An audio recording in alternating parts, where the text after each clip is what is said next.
everybody, what's happening? I'm Tommy, and you are on the lifeboat. Hope you're having a hell of a day.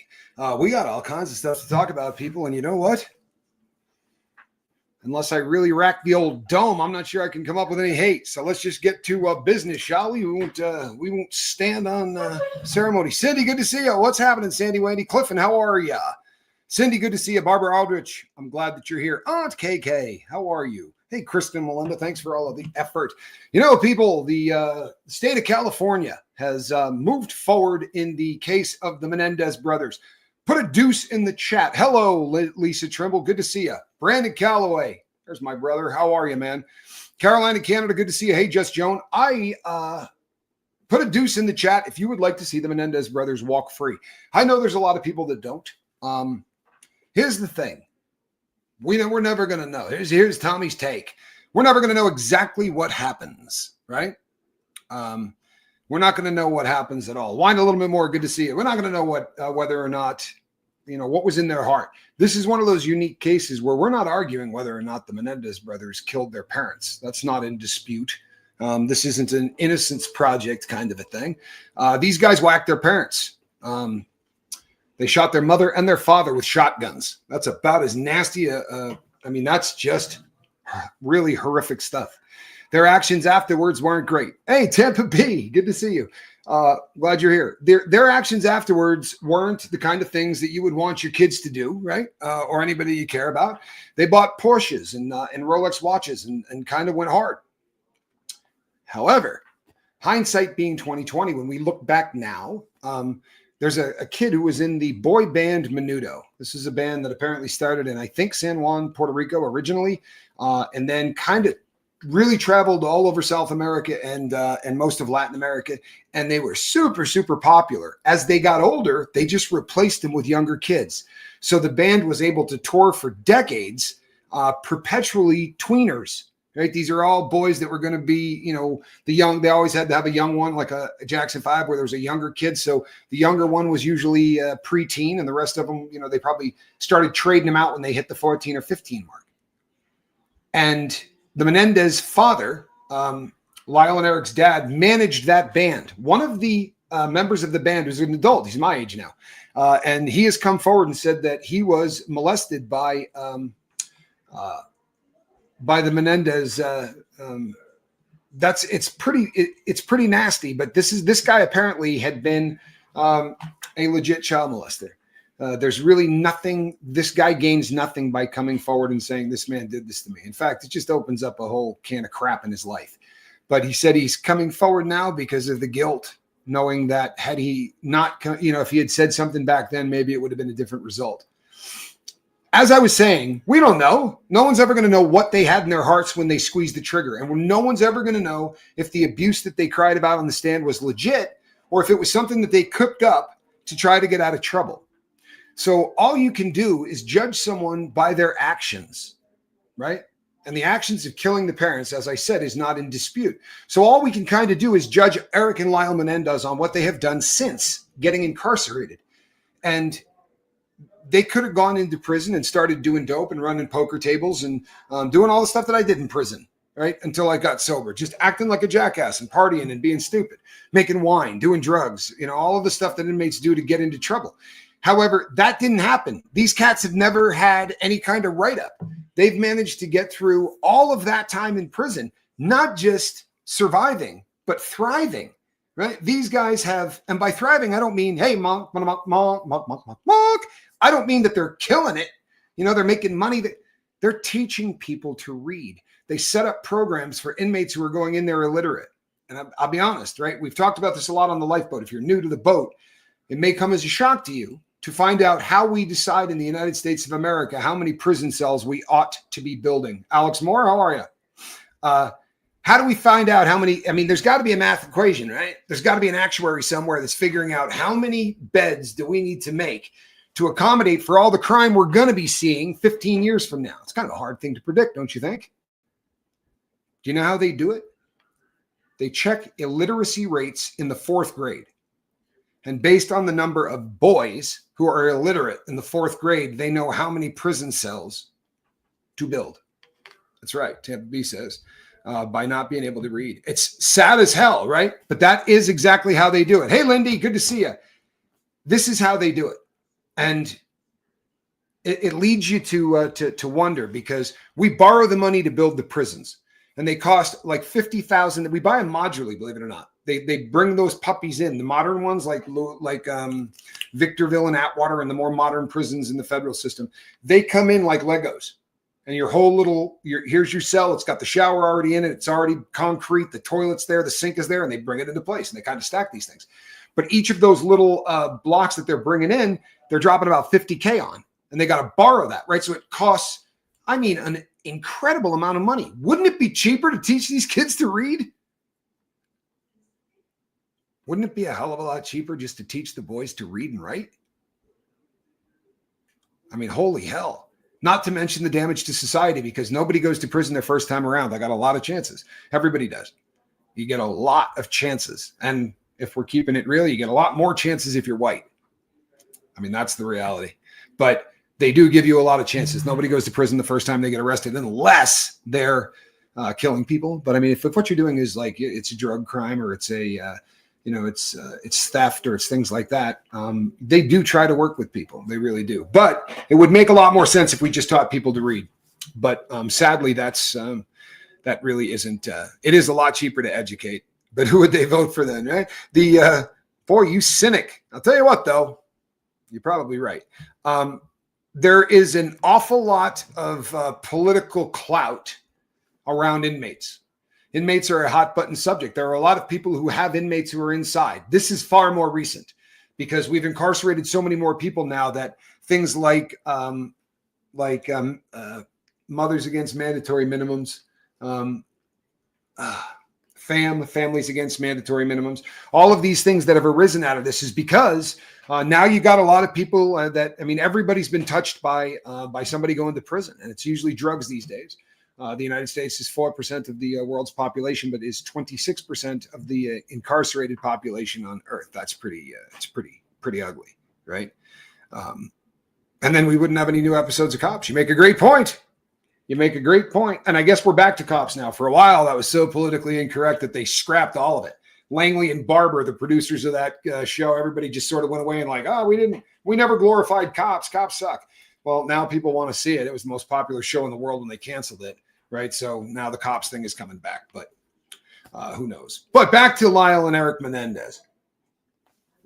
What they have done is I have something in my eye that is driving me nuts. What they have done is they've modified that sentence so that at one time, what they were looking at was life without the possibility of parole. They were going to die in prison. What they have changed the sentence to is Eric and Lyle Menendez have now been sentenced to life with the possibility of parole. Darkly Noon, good to see you. This is a very, very different. This is a very different sentence. Now the brothers are eligible for parole, and again, they have all their good time. I don't think you have any idea how difficult that is to do. But they have all their good time. They have managed, and they're not, flying under the radar in prison isn't an easy thing to do. And these guys are famous, right? These are the guys that whack their parents. If, to coin a phrase, if these guys, if they're not the genuine article, this is the best long con ever. They went to prison, and if you spend from 1989 to 2025 doing every single thing right, just on the outside chance that they may end up someday giving you a break, I don't know. I think you earned it. I don't think you can BS being a good person for 35 years without accidentally becoming one. Right? I don't know. Maybe I'm crazy on this, but I think that they have demonstrated that the world is probably going to be safe if they're on the street.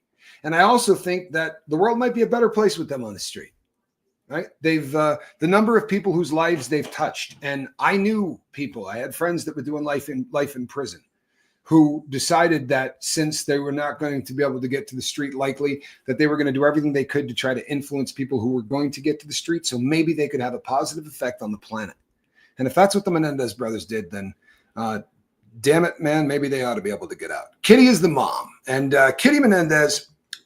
Now, Kitty with a question.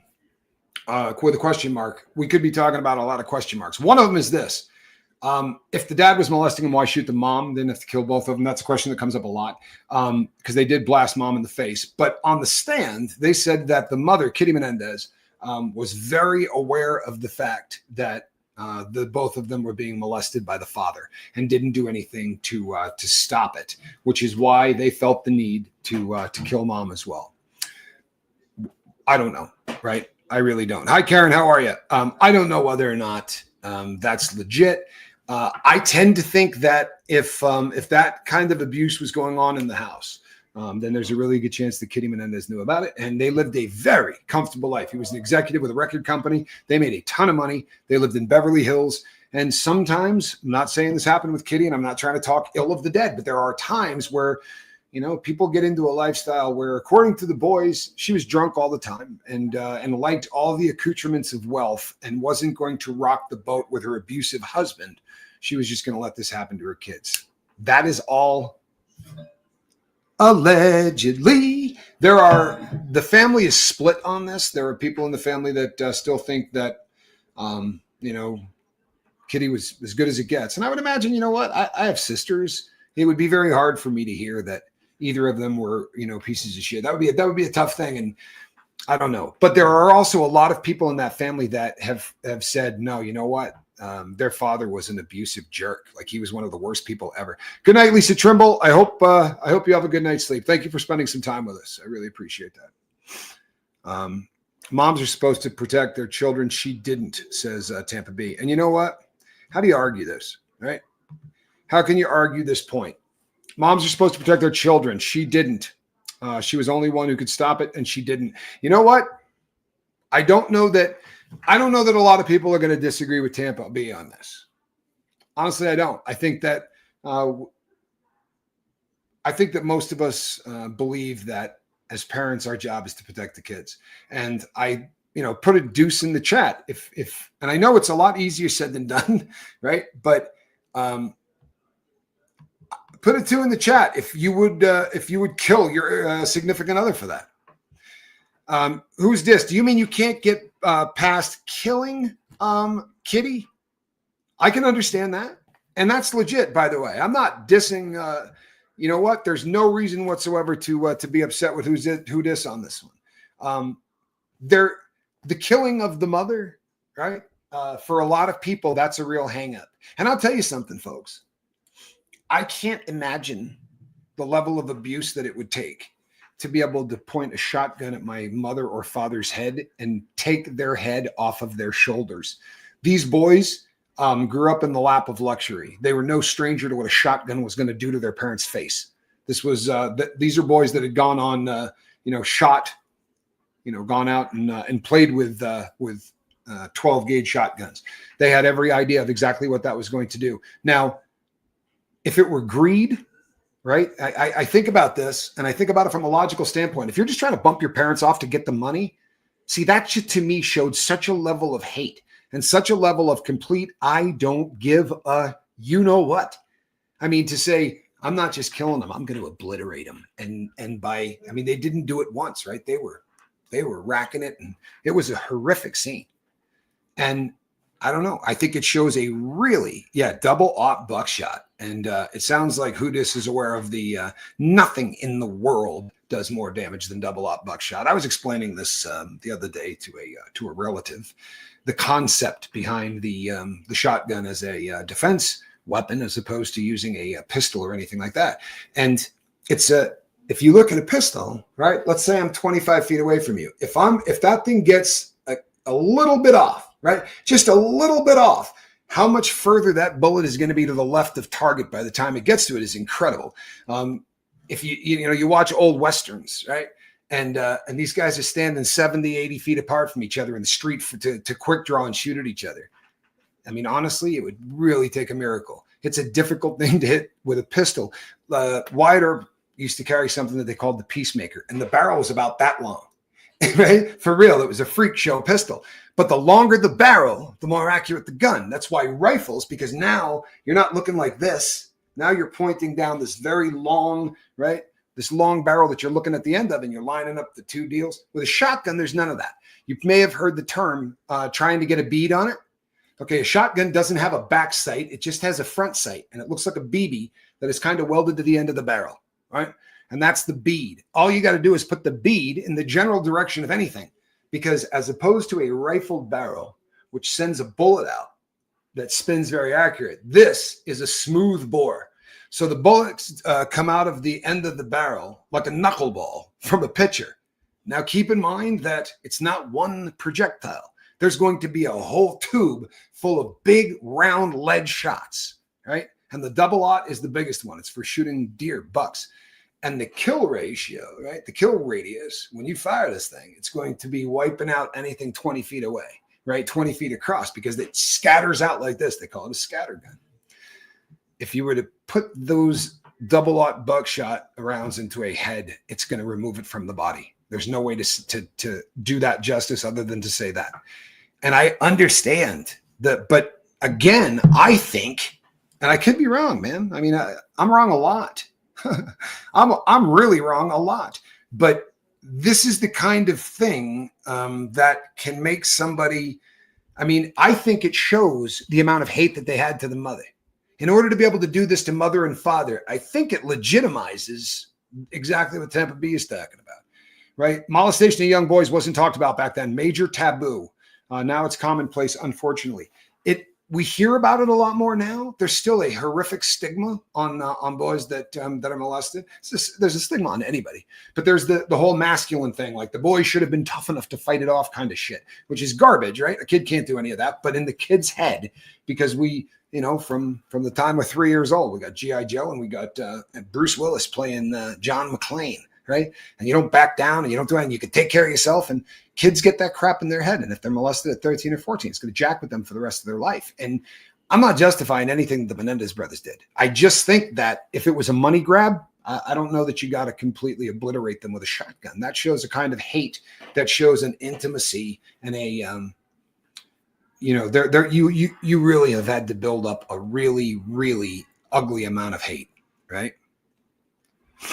Nah, and you know what? Kristen Molina makes a good point. At least they're talking about it. Lisa Miller says they had enough and snapped, in my opinion. I think, Lisa Miller, your opinion is shared with with a lot of America currently. There's still going to be a segment of the population that doesn't want these people out. They killed their parents with shotguns. I understand that. But as someone once said, right? Everybody has a past. This past is as ugly as it can get. But what have you done since? Right? Honestly, if they had got into prison and then got spun off in drugs and spent 4 or 5 years finding who they were, right? And then maybe, 7, 8 years trying to figure out exactly what's going on, and then turn their life around and started to rehabilitate. But they came in the door and went straight to trying to be good people and taught a lot of folks how to read and set up different programs. When they leave, the system will still be teaching people to read because of things that they implemented and put in place. And I think that's, I don't know, it's as good as you can get, right? The whole you got to grow wherever you're planted kind of thing. And they were planted in a pretty ugly situation and made a lot of good out of it. And they're going to get out. It's that simple. I mean, the Menendez brothers are going to get out. There's it's at this point, hello, honey. At this point, it's almost an impossibility that they wouldn't.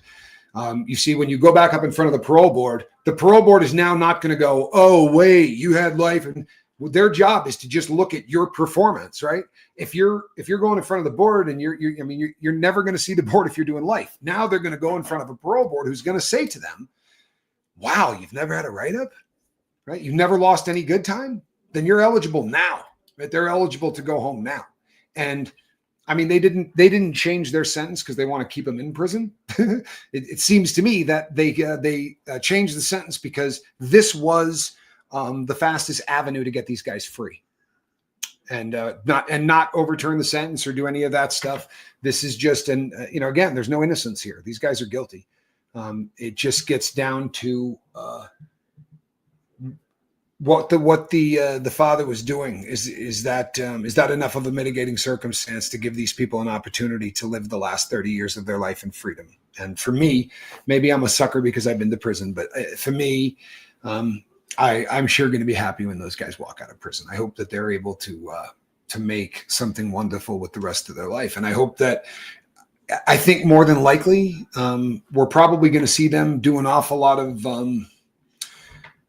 speaking, right? These are going to be guys that, there's going to be they're going to be very popular on the cocktail circuit, right? On the speaking circuit and on the speaking tours. These are guys that could command a crap load of money to show up and tell their story.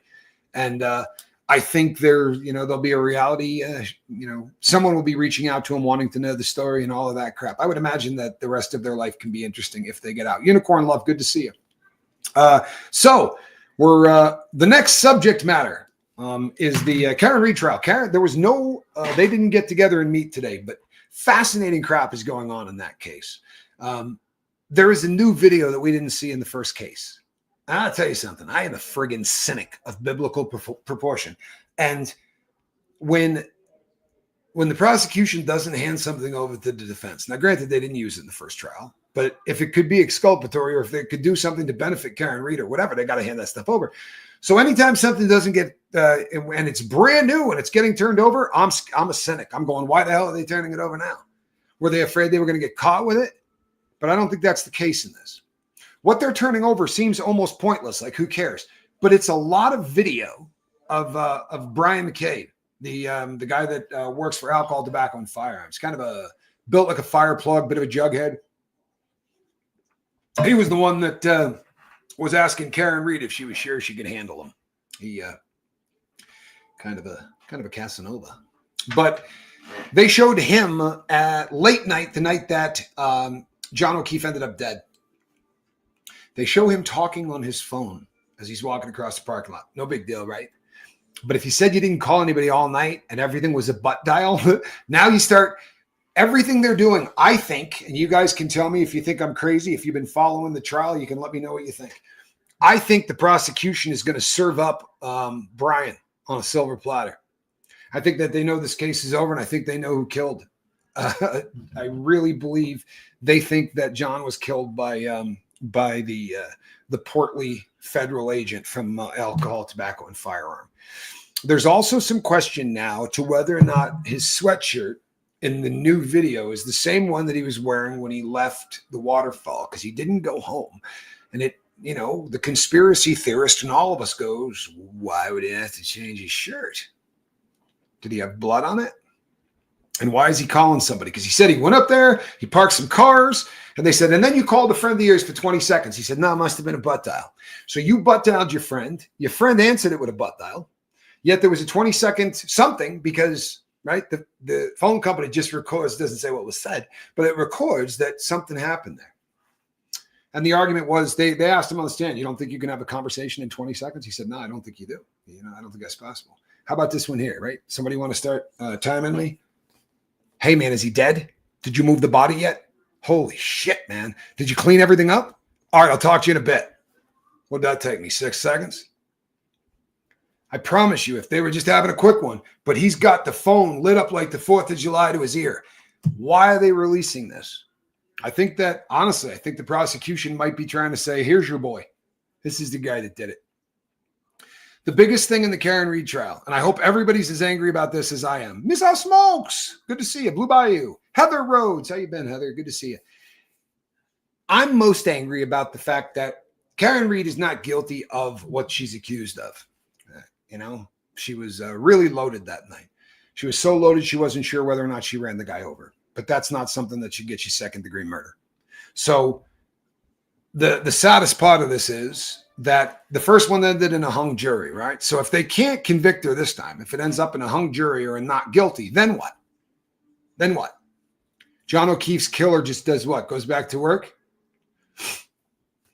Well, that's what happens with a botched police investigation. If somebody decides before the investigation starts that you're guilty, then they're not going to look at anybody else.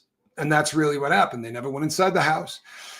Also, if you've been following the trial, there's some fascinating stuff. I watched this with Johnny Scoville, and I can't tell you how many times we went over it. But right as they're leaving that bar, when the guy grabs Brian, to me, I'm a dude that used to party and act like an idiot. That dude was telling him not to invite John back to the house. That's what it looks like to me. Maybe I'm crazy, but he's waving to John doing this one. And the guy grabs his sleeve, looks at him, and does one of these numbers. That looks like someone that doesn't want that dude in his house. But we know that that dude ended up in his house, and then he ended up dead on the lawn the following day. It's going to be a lot of fascinating stuff coming out. I was a little bummed out that the trial didn't go today, but it is what it is. We get to Diddy. So if you stuck around for the whole 25 minutes and 55 seconds, here's the payoff. We're going to talk a little bit about Sean Combs, and I haven't done that in a very long time. But if you've been following it, it's kind of hard to do. You got to get transcripts and you got to read it. But Cassie Ventura took the stand today. Since yesterday, I was packing and doing stuff for the move. I did not take you up to speed on the opening the opening statements for the defense and for the prosecution. I'll be honest. After reading both of them, I'm not so sure either of them hit it out of the park. But the defense sucked. The defense literally started off by saying, at its base, this case is about love. Are you kidding? You want to talk about tone deaf? You're going to go in and say to this jury that this is a case about love, knowing full well that the beatdown of Cassie Ventura is going to be showed to the world. You're going to pitch this, that these are just two star-crossed lovers who like to engage in some really weird sex stuff, but that's just how they get down, and it was all consensual, right? That's the defense, and it was awful. It's an uncomfortable opening statement to listen to. It is tone deaf. I mean, like a big dog. But the prosecution, on the other hand, this is the prosecution's problem. The prosecution's problem, as I see it, is this is a hell of a case to try to explain to somebody from a legal standpoint. I can come on here and I can talk you into the fact that Sean Combs is guilty, right? In fact, I think anybody who's a decent speaker could talk you into that. The problem becomes that when the jury becomes involved, there are going to be jury instructions. There's going to be all of these things that it's not going to be well, he's a bad guy, so he ought to go to prison thing. It's okay, what does the prosecution have to meet as a level of burden on RICO in order to convict this dude? And the prosecution has spent a lot of time trying to explain to them why this is this unique crime is a crime. That sucks. If your prosecution has to explain its case, it's not a good thing. Doesn't mean they can't win this, but it's not a good thing, right? It really isn't, especially because we all watch Law and Order, and it's simple as hell in Law and Order. Guy's in there for rape. We don't have to explain that. This guy's in there for stealing stuff. This guy's in there for murder. None of this needs to be explained. But when you say, okay, Sean Combs is a billionaire, right? Or allegedly is a billionaire. He is a tycoon. He owns a record company. He owns a television or owned a television channel, streaming service or whatever. Revolt TV, owned a TV network. And they go through all that stuff. Then they have to say, but he has so many of the people involved in that business whose job it is to facilitate the freak offs and all of the other stuff that he does. We've talked about this a million times on the boat. And for all of you, you're going to go, oh, no, man, I can get it. Right? She was trying to listen to Nancy Grace. Hey, listening to Nancy Grace can be tough. Hey, I tapped out for a while on this too, but the trial is here. And as I was telling everybody last week, I'm going to be heading out to the trial. So we're going to, it's going to be I have a vacation. Christy, good to see you. Christine. I am going to be taking one vacation prior to moving to my new locale. But before that, I am heading to New York to cover some of the Diddy trial. I need to go out there and check it out. It's something that needs to happen, and I'll keep you guys all in the loop on that. But that's going to probably happen next week. If it doesn't happen next week, it'll happen at the beginning of the following week. But it's coming. We're going to go out there. We need to check it. I'm bringing Johnny Scoville with me. We're going to go to New York together. It ought to be a hoot. So here's the problem as I see it with this case. I think that it's a lock that they're going to get. They're not going to have any problem proving any of the charges against Sean Combs. RICO is going to be a challenge. It doesn't mean they can't do it. And what I find frustrating is that even the talking heads. Hold on one second. Tommy, can the state charge domestic violence admitted in Fed case as double jeopardy? You know what, Christy? This is really, really ugly, right? So what she's asking is, what happens if a person beats What happens if a person beats domestic violence in the state? Like you're accused of beating up your husband or your wife or whatever the case may be, and the state drops it, and then the feds pick it up. Now, that would be unusual because domestic violence is not a federal offense, right? However, it brings up an interesting subject because this happens with drugs. Oftentimes there will be a state case and the state will prosecute you and lose, and then the feds will pick it up and prosecute you and win. Now, you would say that's double jeopardy, but technically they're not the same laws. You're being charged in two different courts. It's shitty, but it happens. I mean, it happened to John Gotti. That's how they got him, right? He beat the state crime. And as soon as he was done, they charged him RICO in the feds for the exact same murders. He had beat it. RICO is a way to charge people twice. It really is. If you don't catch him the first time, you can always RICO him and bring him into the feds. I mean, they did that to Gotti, to be sure. But they can admit the domestic violence in the federal court, even if he has been not convicted of it. And the reason is this is a RICO case. And in a RICO case, they can bring in prior bad acts. If they can document that the prior bad acts happened, it doesn't matter whether or not he's been convicted of it. And this is why on the opening day, we saw a bunch of stars or during voir dire, there were a bunch of stars' faces. They said, they may talk about this person. They may talk about that person. One of the reasons was like Kid Cudi's name came up. Everybody knows the story, right? I don't even have to tell you. Everybody knows the story. Somebody blew up. Hold on one second. It's one of those weird setups that the Kid Cudi blowing up of his car thing, they're not going to charge him with that. But if you've got people working for you, right? Because Diddy didn't blow that car up. Allegedly, Diddy sent someone out to blow that car up. So if Diddy used employees of Bad Boy to go out and burn Kid Cudi's Rolls-Royce Corniche, right? And blow it up, that is a prior predicate bad act. It shows that his corporation, his company, was doing things to further his weird life, right? And his weird life involved abusing women sexually. Super into it. And you know what else it involved? Hiring male sex workers to come out and have sex with the girl that you love. And then when they finish, it needed to be, and this is going to get graphic, folks, but this was in the testimony today.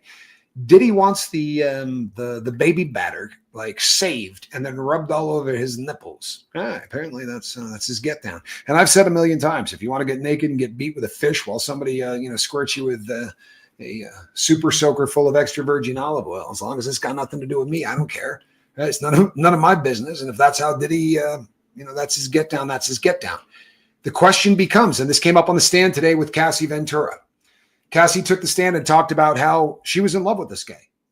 And they asked her what a freak-off was. And she described what freak-offs were and how they worked. And they said, why would you do this?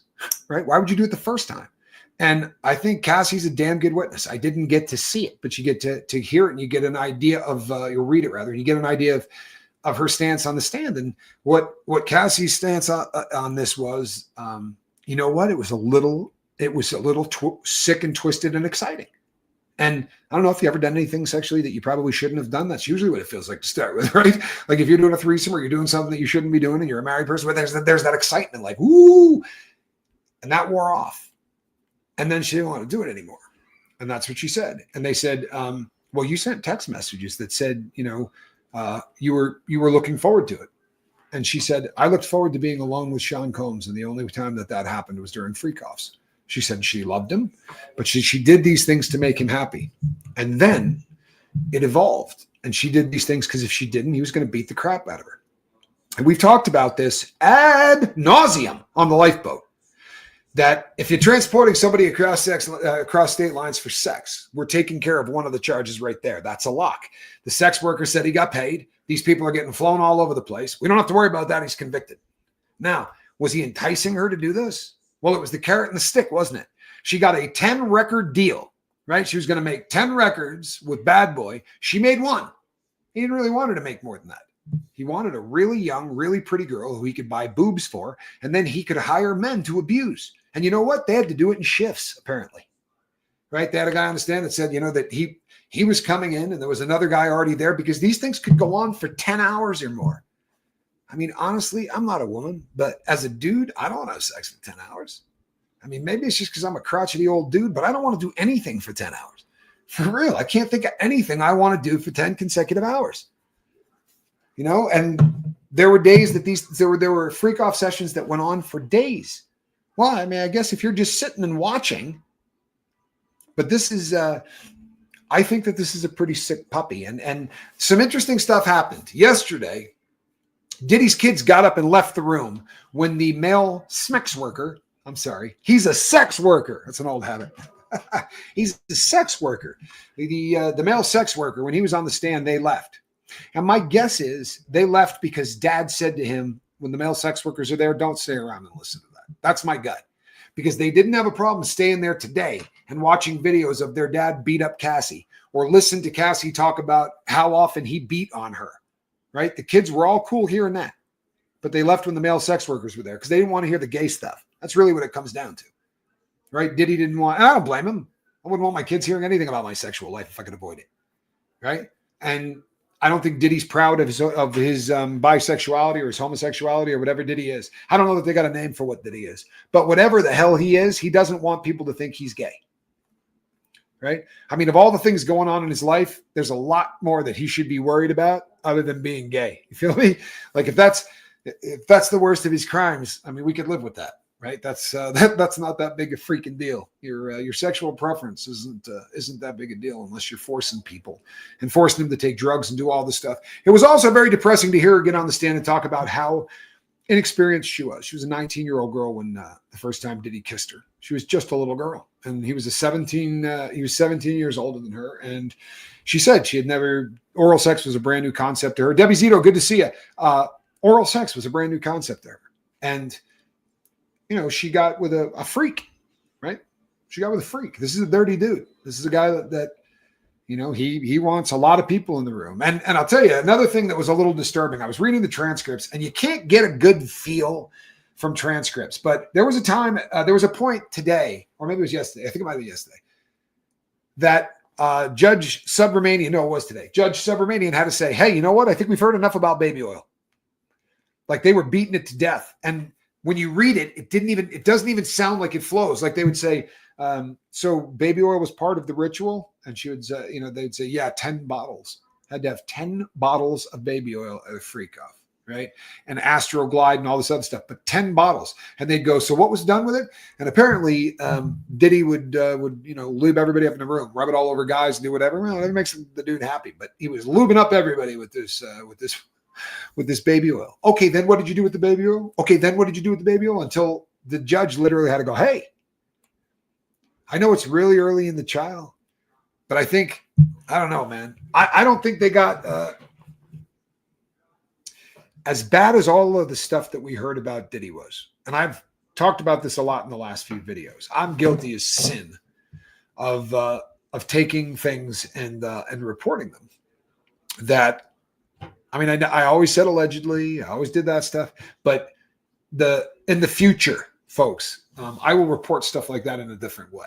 Because I've had my eyes opened uniquely in the last 90 days. You know, I spent weeks literally researching stories that I knew were bullshit. I spent weeks looking at stories I knew were patently absurd lies to keep track of how many views people were getting, putting out stories that they knew had zero basis in fact. Zero. And I'm not talking about stuff about me. I'm talking about big stuff, guys that are cranking out millions of views on fake stories, one right after the other. And sadly, right, fake news, which we all left the terrestrial news up there, right, that has a 7% acceptance rate because we couldn't believe anything that they were telling us. And then you come down here to a social media platform where hopefully you're going to be able to get away from that. And unfortunately, money just works its way into all of this stuff, doesn't it? And it gets down to clicks. Sean Combs is a bad man. He is a very bad man. He's done a lot of really bad things to an awful lot of people. I believe that. That said, about 90% of what we heard, I think, is BS. Now, everybody can admit if 10% of what we heard was true, it's enough to make you want to just walk away and be,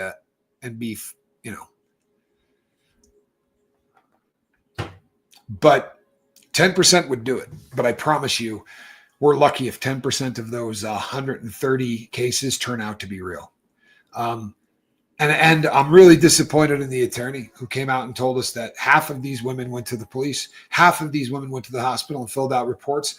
And I went, okay, hey, half of these women went to the police. Well, they didn't. It's just not at all true. You know, there were women who made police reports. There are definitely men and women who made police reports, but it sure as shit wasn't half of them. There was a lot of editorial license taken on the day that he did that press conference. And I'm no legal beagle, man. I really am not. Like, I understand a little bit of what happens in the crime end of this stuff, but I don't understand how you can go out and say the things that you do, right? And then not deliver as badly as he's not delivering. For real. And I think that it's going to be a real fecal storm when this case is over. I'll tell you my prediction right now. I think it's a lock on 2 out of 3. I know it's early in the trial, but the only thing that I think they're going to be hung up trying to prove is going to be the RICO, and not because I don't think he's guilty of it. And they're laying the proper framework. One of the things that they're doing with Cassie on the stand is making sure that she can identify who everybody is. Oh yeah, that's so and so. He does this for Diddy or for Sean. That's so and so. He does this.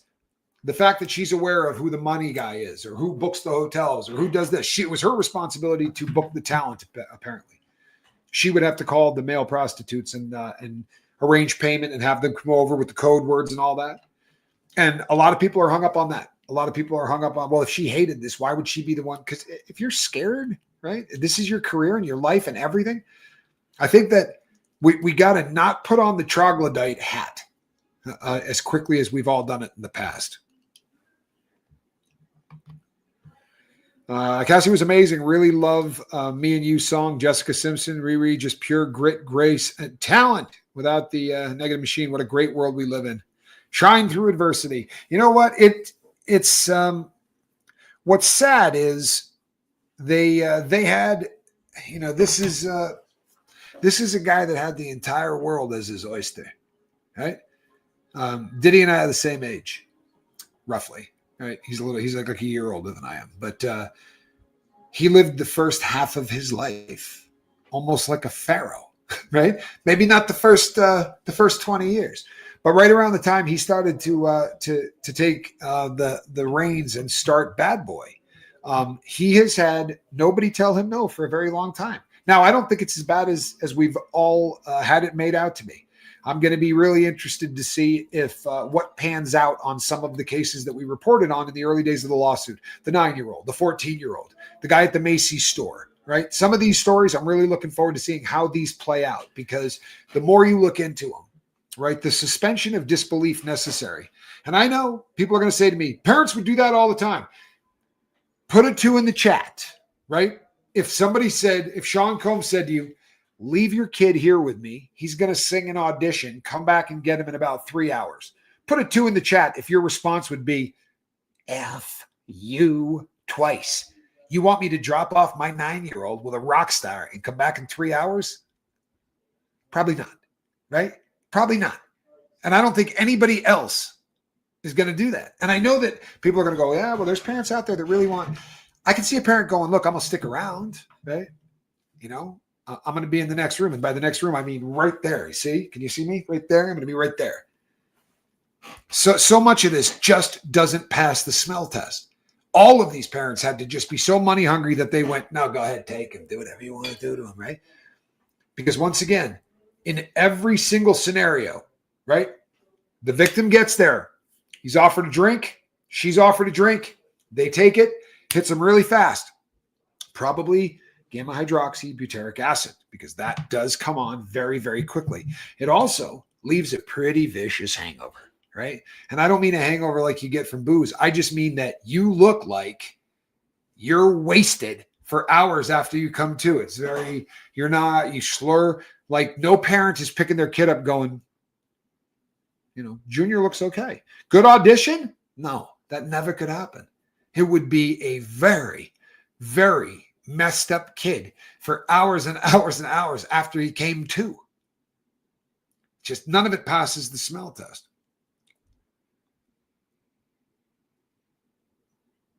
Then black copy now. The handy feature under the 3 dots. My cat attitude. I don't know what that question means, but if here, somebody help out our friend because I have no idea what that means. How did parents do that with Michael Jackson? Well, here's the thing. I wouldn't have, right? I wouldn't have. But there was the thing with Michael Jackson is just that's such a I could do 6 shows on that, and we should probably do one because it would really take a long time. Mickey Mouse, Johnny Young Talent Churches, plenty of places that could look. Oh, no question. Here's the thing. We talked at length about Nickelodeon, right? I mean, we did shows on what was happening over there with Dan. What was his last name? Connor? Dan? Dan. The hell was his name? Anyway, you know who I'm talking about. The guy from the guy that changed the logo at Nickelodeon to be Feet. I dig Feet too, but I don't make kid shows. You know. Yeah, it was really it was pretty ugly stuff that was happening over there at Stephen Miller. Really ugly stuff was happening over at Snyder. Thank you.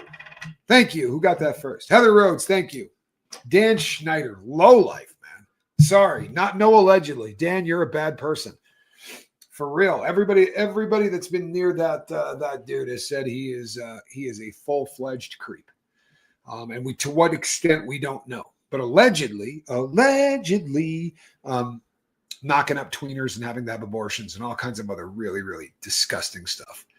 But you know what? In Hollywood, if you're making money. So when I reported on that, they would say the parents would all show up, right? They would all go down to the Nickelodeon for the party or whatever. And they'd say, we've got cocktails and food and everything else in there. And so, they'd always have some big name is going to be stopping by. Like, pick your favorite star or whatever. Hey, this famous person is going to be there. And they wanted to meet a couple of you. Oh, cool. And your kids were taken over for a little photo shoot. They're going to do like a bikini party at a pool. Like at what point, how bad do you just love money and honestly just let it all go? Yeah, take my 14-year-old kid, my 13-year-old kid to a bikini party. I'll just be miles away and a photo shoot. Yeah. Okay. Creepy. But I don't know, man. Hollywood parents are a nightmare, right? What was the name of the book? All right, somebody help me. What was the name of the book? I'm Glad You're Dead. Isn't that the name of the book that the girl wrote from the Nickelodeon actress? See, I did this story so long ago. I used to remember things like that. I had a great memory, but it's the old gray matter. It ain't what it used to be. You know what I mean? But she wrote a book called I'm Glad My Mother's Dead or I'm Glad You Died or something like that. And she had a stage mom that really pushed her. And she had also been under Dan Snyder and worked. That was a terrible use of words. She was directed by Dan Snyder and was part of the iCarly thing and worked with Jamie Lynn Spears. And what could go wrong? You got Britney's little sister over there, and God help us. The Kardashian mom is creepy. Do you think? Yeah, Stephen Miller nailed that one, right? That is a really creepy woman. Yeah, just real quick as far as stage moms go.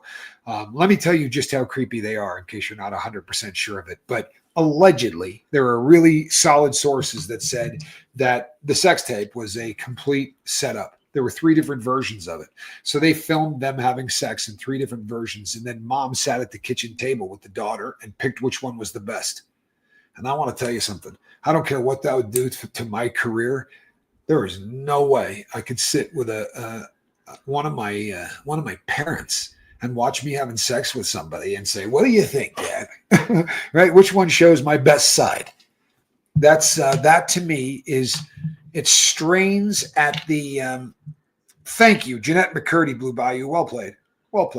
Depravity, right? It's and the love of money, right? The love of money and the Bible lesson, right? Money is the root of all evil. It doesn't say that. It doesn't. I promise. It says the love of money is the root of all evil. And you know how much you got to love money to sit at a table and watch your daughter give somebody fellatio and say, "You look a lot better in that one, hon," right? The jawline. You started to get this one in that picture. It's all bad. That's to me the most twisted thing I've ever heard. I mean, honest, I remember reading that and going, "There's no effing way this is true." And then you start trying to see if there's anybody else that'll back that up. And according to the people who tell that story, by the way, Ray J had a contract with her, and Diddy helped write the contract. Allegedly, that's what people say. That has been said. That has been said. I promised it has. It's pretty disgusting. It really is pretty disgusting. The problem is we think we actually know celebrities when in fact we do not. Yeah, I think that's got something to do with it. You know, I do. I also think, and there's a great, you know, cliche or an old adage or whatever that says, you know, never meet your heroes, right? And the reason they say that is because we build heroes up in our heads to be something that they're not, right? I mean, the basketball player or the football player or whatever. You know, a great example here. I'll give you one from my world, sort of. The kind of skiing I did was freestyle, but I would get very often confused, especially if we happened to be all traveling at the same time. There was a skier who was very talented and way better, but in a different genre of skiing, Bodie Miller. Well, I was Brett Miller, right? So, and we were pretty close to the same age. We were competing at the same time, but he was a gate crasher. He did downhill slalom, things like that. But people would always go, "Oh, are you guys related?" And just get that all the friggin' time. And I'd go, "Nope, no, we're not. You know, no relation at all." But he made it to the Olympics and was killing it. And they interviewed him for a major story, and he said, "I really love training for downhill, drinking. I like having a few beers before I go and train for downhill and for." Which is the dumbest thing in the entire world, right? Like even if you're a really good skier, alcohol can kill you. Because skiing is a sport that you don't want to do with a buzz. It's a really bad idea. And I was a skier and I love getting high, but you don't do it like that. What's his name? Sonny Bono. Sonny Bono was an incredibly accomplished skier.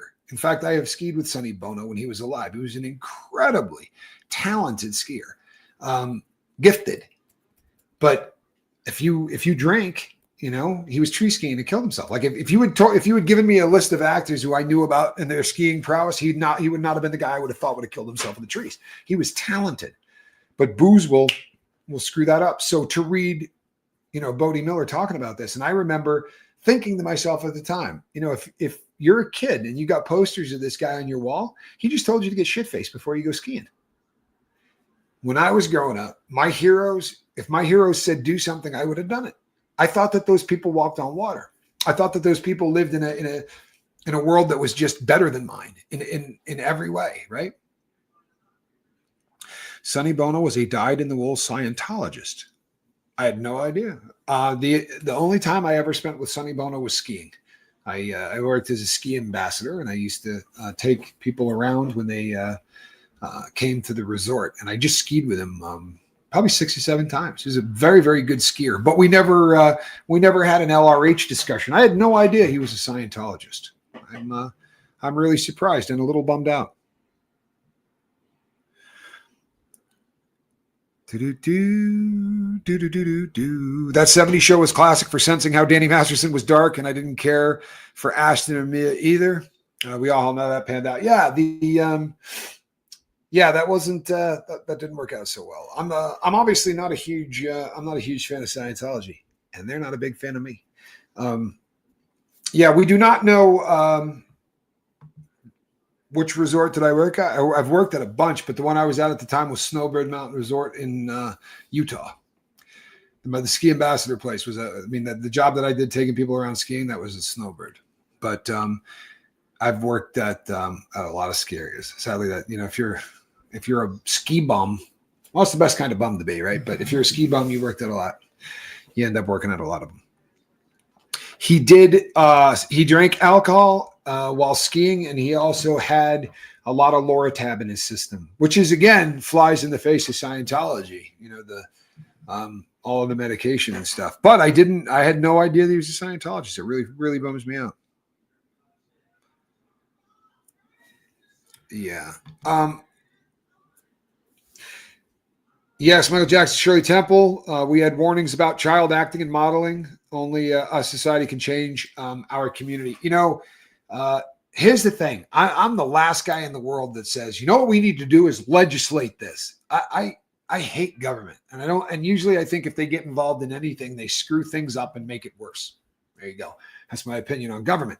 That said, there do need to be laws, right? If you're going to have a show and there's going to be, 12, 13, and 14-year-old girls and boys on it, then you should have people there who are advocates for the kids, who are literally, their job is to just make sure that that kid is never alone with anyone, right? For real. Like there should never be a time where an adult and a kid can't be found together. And there are things that they could do if we can figure out a way to make smelting steel safe, right? If OSHA can go in and do the things that it's done to make manufacturing safe in this country, we sure as shit can make child acting safe in this country, right? I believe that. Loratab, hydrocodone. It's Loratab comes in 5 milligram, 7.5 milligram, and extra strength, which is 10, just like Vicodin. Same drug, different, like Coke and Pepsi. Honestly, a little bit of difference in what they're using for anti-inflammatories. Again, not a doctor. I'm not prescribing you anything. I'm just a recovered drug addict that did every single pill you could do on planet Earth, and quite a bit of Loratabs as well. Vicodin, same drug. Yep, absolutely same drug. Same drug. Difference is Loratab, or Vicodin rather, had the speckled trout effect. So if you got the name brand, they had these little dots that were either green, or then they're not a capsule, they're a pill. But there would be green ones, blue ones, and I don't remember what the other one was. We never got the small ones, but my friend used to call them speckled trouts. Wow, Scientology labeled him a PTS, potential trouble source, connected to an SP. I got news for you. I think all of you are probably connected to a handful of SPs. No? Darvocet. Darvocet's an unusual substance. I used to be a fan of Darvocet. They don't write a lot of prescriptions for it anymore. It's Share was the SP. Checks out. I was more of a it's probably, who cares, right? We're all friends. When David Letterman got Sonny and Cher to get together for the first time after all those years, it was on a late night show. One was on, he tricked the other one into showing up, and then they sang "I Got You, Babe," and I was rolling. I was in college. It was my freshman year, and me and like 4 or 5 other like steroided out Peckerwoods, right? White boys all juicing up, doing juice and just, sitting around, no shirts on, like trying to look cool, crying our asses off on mushrooms when they started singing "I Got You, Babe." There was like 7 guys in the room all tripping on mushrooms and sobbing like girls. It was a moment. I wish I had it on film. But it's a commonly used label in the Church of Scientology. Yes, that one I knew. I dated one. I'm not sure if you knew that. But I dated an ex-Scientologist. At least I think she was an ex-Scientologist. I'm kidding. I'm just being a dick. She's definitely an ex-Scientologist. Just being me. All right, peeps. You know what? Holy hell, we made another hour. So I am going to be hopefully talking about some Karen Read stuff tomorrow. I'd like to kind of get back on that bandwagon. It depends whether or not today was weird. I'm not exactly sure what was going on. I got all excited about Diddy because this one was, I'm following Karen Read more than I am Diddy. I will change that up to be sure. I'm going to read the transcripts every day, and we'll get together and talk about them, because I know that, boy, a bunch of you reached out and said, please just kind of do some Diddy stuff. So you know what? I really appreciate that, because that is funnier than hell, man. Giovanni Ribisi, also a Scientologist. The Ribisi family, big Scientologists. Few child actors are protected enough. Giovanni Ribisi was rare exception. Great actors, just did the fab cinematography for my new favorite movie, Strange Darling. Highly recommend. Well, there you go. Yeah, he's a big, I don't know if he's still practicing, but his family is definitely. They're big Scientologists. A lot of these people try to deny that they're Scientologists when they're interviewed, like Beck, right? Beck's never been a Scientologist. Just ask him. But every time I meet a Scientologist, they go, "Oh yeah, I know him. No, Beck's a Scientologist." But every time they interview him, he says, "No, no, no." All right, peeps. So I apologize for yesterday, and I'll tell you what. To all of you that reached out and said, "I'm sorry that you have to move," people, I don't have to do anything. I promise. The time has come that there's a lot of people that know where I live, and so. The other thing too, people said, "I'm sorry that you got to leave where you." I love this place. I really do. Arizona's beautiful. I really, really dig it here. But I get the wanderlust. I do. And when I was moving, I remember talking to the lifeboat, and I said, "I'm either going to go to the desert or I'm going to go to the ocean." And this time, I'm going to go to the ocean. That's it. I'm moving somewhere where I can surf. And do you know why? Because I don't know how, and I think it might be fun. No, but I do want to be closer to water, and that's the truth. And so everything's getting boxed up, and I'll be moving soon. So, all right, peeps, I appreciate all your support. You guys rock. You really do. I will be back tomorrow night at the same squirrel time, same squirrel channel. I may be back during the day. If my back feels like it does right now, people, then I will definitely be doing it. I feel like $1 million at the moment. My back feels, my pain level is probably a 3. And, that doesn't happen to me very often. So I'm looking forward to tomorrow. People, between now and the next time I see you, it's a simple assignment. Deadhead, you can come home and date my sister. I love your name. All right, peeps, I got a steal your face tattoo. I think it's been called, no one ever got that right. Some woman, I went on and said I had a steal your face tattoo. And I said where it was. And then some chick came out later and went, "He's got a tattoo. I saw it." Yeah. My ex saw it. Between now and the next time I see you, reach out and try to reduce a little harm.